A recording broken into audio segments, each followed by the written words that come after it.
അതിഗംഭീരമായിട്ട് കൊണ്ടാടിക്കൊണ്ടേയിരിക്കുകയാണ്. ഇതിലധികം സന്തോഷം പറഞ്ഞറിയിക്കേണ്ടതില്ല. അതിലുപരി ഇന്ന് നമുക്ക് കണ്ടാസ്വദിക്കാൻ സാധിച്ചത് മണലൂർ ഗോപിനാഥൻ സാറിൻ്റെ തുള്ളലാണ്. അദ്ദേഹത്തിൻ്റെ ആദ്യത്തെ ജീവിതം ഉണ്ടായത് എങ്ങനെയാണെന്നുള്ളത് നിങ്ങൾ മനസ്സിലാക്കിയിട്ടുണ്ടാവില്ല. അദ്ദേഹം SI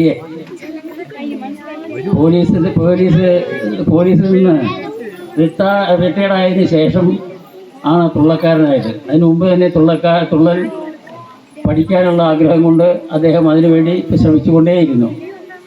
അപ്പോൾ എന്തുണ്ടെന്ന് വെച്ചാൽ ഈ കലയോട് സ്നേഹം എത്ര ഉണ്ടെന്നുള്ളത് ഇപ്പോൾ അദ്ദേഹത്തിൻ്റെ പ്രവൃത്തി കൊണ്ട് മനസ്സിലാക്കാം. ഇത്രയ്ക്കും പ്രശസ്തനായ ഒരു പോലീസുകാരൻ കലയോടുള്ള ആഭിമുഖ്യം കാരണം, ആത്മാർത്ഥമായ അതിനോടുള്ള ബഹുമാനം കാരണം, ആത്മാർപ്പണത്തോടു കൂടി തന്നെ, അഭിമാനത്തോടു കൂടി തന്നെ അത് രംഗത്ത് അവതരിപ്പിക്കാൻ അദ്ദേഹം നിഷ്കർഷതയോടുകൂടി തന്നെ പ്രവർത്തിച്ചുകൊണ്ടിരിക്കുകയാണ്. അതിപ്പോൾ നിങ്ങൾക്ക് കണ്ടപ്പോൾ മനസ്സിലായിട്ടുണ്ടാവും.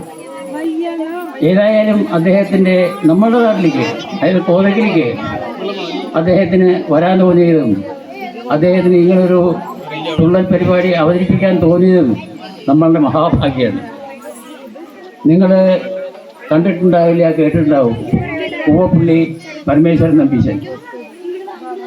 അദ്ദേഹം തുള്ളൽ വിദഗ്ധന്മാരിൽ പ്രഗത്ഭനായ, മലബാർ രാമൻ നായരുടെ മാതിരി തന്നെ പ്രഗത്ഭനായൊരു തുള്ളൽക്കാരനായിരുന്നു പൂവപ്പള്ളി പരമേശ്വരൻ നമ്പീശൻ.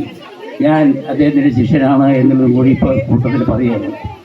ഞാനും തുള്ളക്കാരനായിരുന്നു. അദ്ദേഹത്തിൻ്റെ ആ തുള്ളൽ ഇവിടെ പോയി തന്നെ കണ്ടിട്ടുണ്ടെന്ന് ചോദിച്ചാൽ എനിക്ക് പറയാൻ സാധിക്കില്ല. അത് കണ്ടിട്ടുണ്ടാവാൻ സാധ്യതയില്ല. ഇവിടെ തുള്ളലുണ്ടായിട്ടില്ല. അദ്ദേഹം ഞങ്ങളെയൊക്കെ പഠിപ്പിച്ചതിന് ശേഷം ഞാനും കേശവൻ നമ്പീശൻ, അതായത് നമ്മളുടെ ഗീതാനന്ദൻ്റെ അച്ഛൻ, ഗീതാനന്ദനെ എല്ലാവർക്കും ഒരേ ഉണ്ടാവില്ല. കലാമണ്ഡലം ഗീതാനന്ദൻ എന്ന് പറഞ്ഞാൽ മിക്കതും ഒരു പ്രസിദ്ധനായുള്ള ആളാണ്, തുള്ളക്കാരനാണ്. ഞങ്ങൾ രണ്ടുപേരാണ് കാര്യമായിട്ട് തുള്ളാറുള്ളത്. ഇവിടെ എവിടെയും അതിന് ഉണ്ടായിട്ടുള്ളത്. പക്ഷേ അദ്ദേഹം ഈ പൂവപ്പള്ളി പരമേശ്വരൻ നമ്പീശൻ എന്ന് പറഞ്ഞ അദ്ദേഹത്തിൻ്റെ അനിയനാണ് കലാമണ്ഡലം നീലകണ്ഠൻ നമ്പീശൻ. ഞാൻ നിങ്ങൾക്ക് ഈ ചരിത്രം പറഞ്ഞു തരുന്നത് നമ്മളുടെ കോതരയ്ക്കത്തെ ആണല്ലോ ഈ പൂവപ്പള്ളി പുഷ്പകം. ആ പുഷ്പകത്ത് ഉള്ള പ്രഗത്ഭരായ കലാകാരന്മാരെ ഒന്ന് നിങ്ങൾക്ക് കൂടി പരിചയപ്പെടുത്തി തരുന്നത് മാത്രമേ ഉള്ളൂ. ഞാൻ സ്വതവേ അധികം പ്രസംഗിക്കണമെന്നുള്ള ആക്ഷേപം എൻ്റെ ഭാര്യയ്ക്കുണ്ട്. എങ്കിലും ഞാനത് സഹിച്ചുകൊണ്ട് പറയുകയാണ്. ഈ പരമേശ്വരൻ നമ്പീശൻ്റെ ജ്യേഷ്ഠനാണ് നീലകണ്ഠൻ നമ്പീശൻ, കലാമണ്ഡലം നമ്പീശൻ. കേട്ടിട്ടുണ്ടാവും, മിക്ക ഒരുവിധം എല്ലാവരും കേട്ടിട്ടുണ്ടാവും. ഇപ്പോഴത്തെ ചെറുപ്പക്കാർ മാത്രം കേട്ടിട്ടുണ്ടാവില്ലായിരിക്കാം. എങ്കിൽ പോലും വേറൊരു കാര്യം എന്താ വെച്ചാൽ, ആ കലാമണ്ഡലം നമ്പീശൻ ഭാഗവതരുടെ അനിയന്മാർ ഉണ്ടായിരുന്നു. ശങ്കരനാരായണ ഇരട്ടപ്പറ്റ ആൾക്കാരാണ്. അതിലത്തെ ശങ്കരൻ നമ്പീശൻ ശങ്കരൻ നമ്പീശനും നാരായണൻ നമ്പീശനും കഥകളി പഠിച്ചു, വേഷവും കെട്ടി തുടങ്ങി. ഈ ശങ്കരൻ നമ്പീശൻ ചെറുപ്പത്തിൽ തന്നെ അകാല മരണം സംഭവിച്ചു. അത് കാരണം നമ്മളുടെ നാരായണൻ നമ്പീശൻ വേഷം കെട്ടൽ ഇല്ലയെന്ന് ഉറപ്പിച്ചു. പിന്നെ ആ താവഴിയിൽ ആരും അങ്ങനെ കഥകളി തുള്ളൽ പഠിക്കൽ കട്ടിയായിരുന്നു. ആ നാരായണൻ നമ്പീശൻ്റെ മകൻ്റെ മക്കളാണ് ഇന്ന് നമ്മുടെ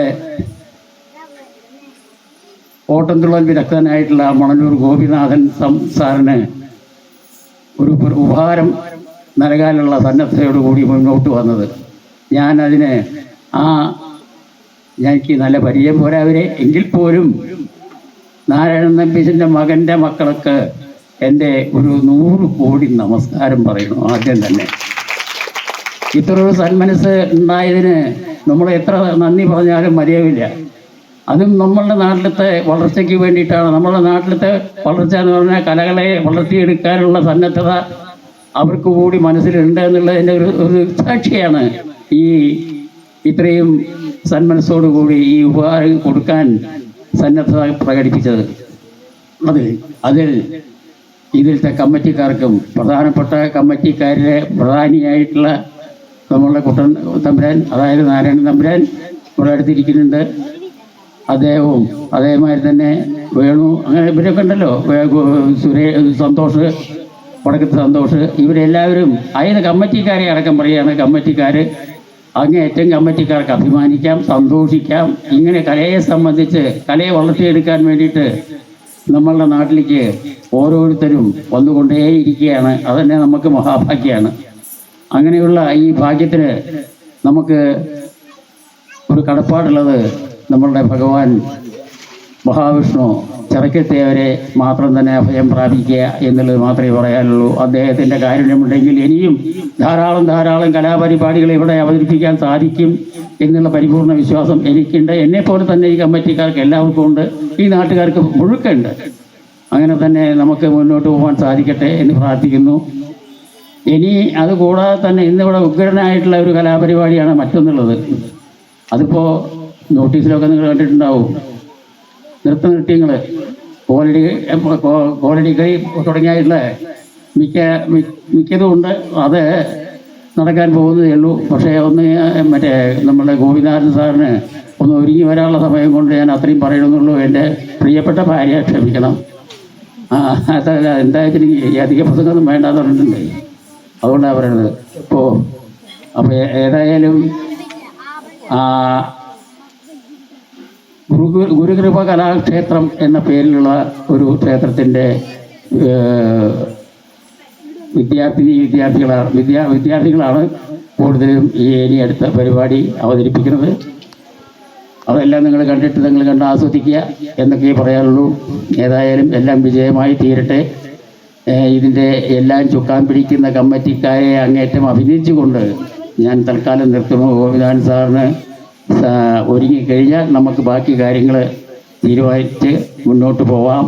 ഇപ്പോൾ ഏതായാലും നമ്മളുടെ വേണു മാഷക്ക് ഒരു നിർബന്ധം, ഞാൻ എന്നെ ഒന്ന് പരിചയപ്പെടുത്തിയിട്ട് പോരെ ഞാൻ സംസാരിക്കുക എന്നുള്ളത്. എന്നെ ഇവിടെ കോതരിക്ക് എന്നെ പരിചയപ്പെടുത്തി നാണക്കല്ലേ ഇത് പറയാൻ.